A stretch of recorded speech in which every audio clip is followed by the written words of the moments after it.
In the 9th century, during a time of great change in Western and Eastern Europe, two legendary warriors appeared on the historical stage, Rurik and Ragnar Lodbrok.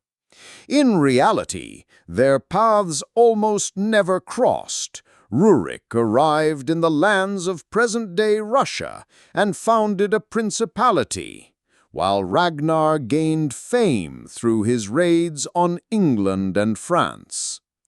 But what if Ragnar, instead of heading west, turned east and tried to conquer the lands ruled by Rurik?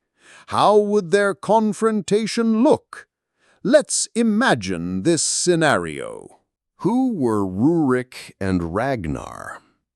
Rurik, a Varangian prince whom, according to legend, was invited by the Slavic tribes to govern and defend their lands from external threats. He was a wise and decisive leader who managed to unite fragmented tribes and laid the foundations for what would become the Russian state. His army consisted of well-armed, disciplined Varangian warriors along with Slavic allies. Ragnar, a famous Viking known for his bravery, cunning, and ability to lead maritime raids, he was not only a fierce warrior, but also a strategist who used surprise tactics and psychological pressure. His retinue included experienced Vikings, accustomed to swift raids and battles both on sea and land. In our imaginary scenario, Ragnar decides to change his course. Instead of heading west, he hears of the riches and weak organization of eastern lands.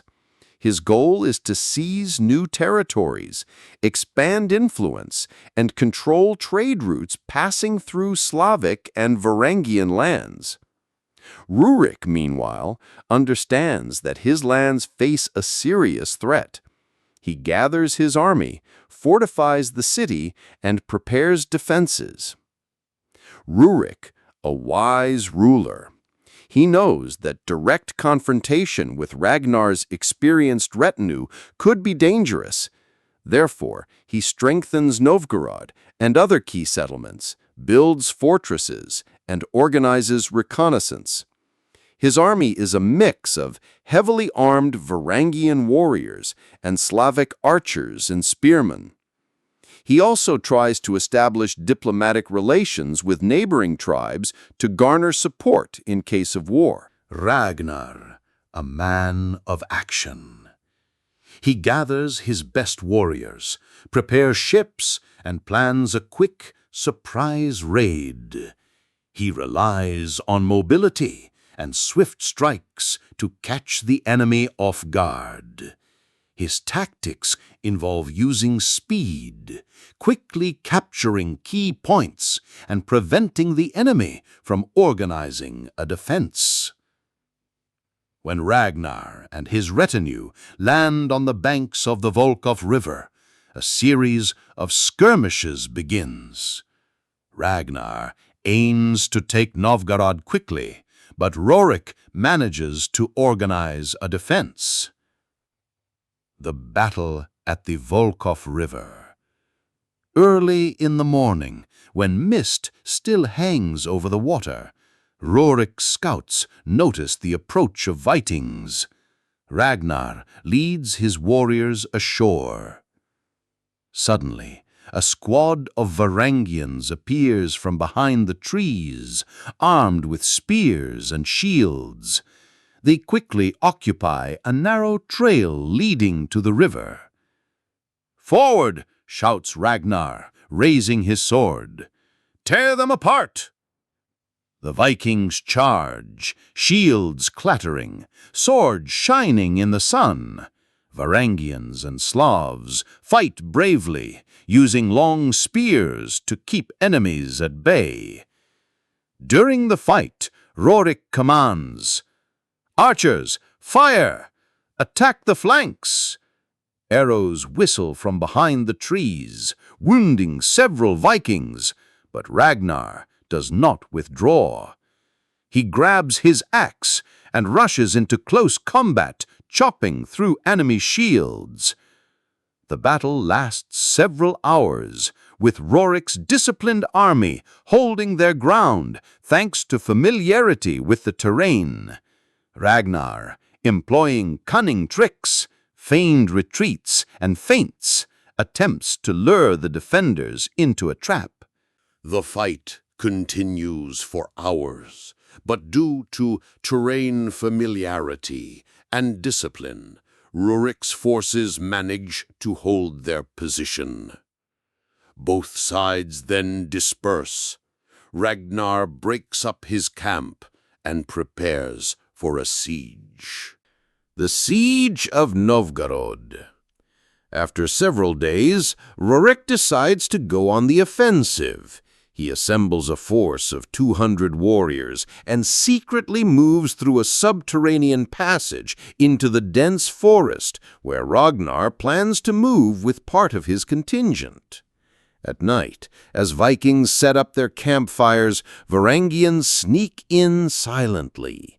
"Wait for my signal," Rurik whispers. When the Vikings start to light their fires, the Varangians launch a surprise attack. The sounds of battle shatter the silence. Screams, clash of steel, horses' hooves. Ragnar quickly gathers his warriors. "Shield wall! Don't let them break our ranks!" The Vikings fight fiercely, but the forest hampers their maneuvering. The Varangians use traps, tripwires, pits with spikes. By the end of the battle, Ragnar suffers losses, including some of his best warriors, and is forced to retreat. The Vikings blockade Novgorod for several weeks, strengthening their camps around the city to prevent the Varangians from attacking. Then comes the decisive moment. Ragnar and his main force approach the walls of Novgorod. "Let the walls shake from our blows," he shouts. The Vikings raise their shields, batter gates with clubs and axes.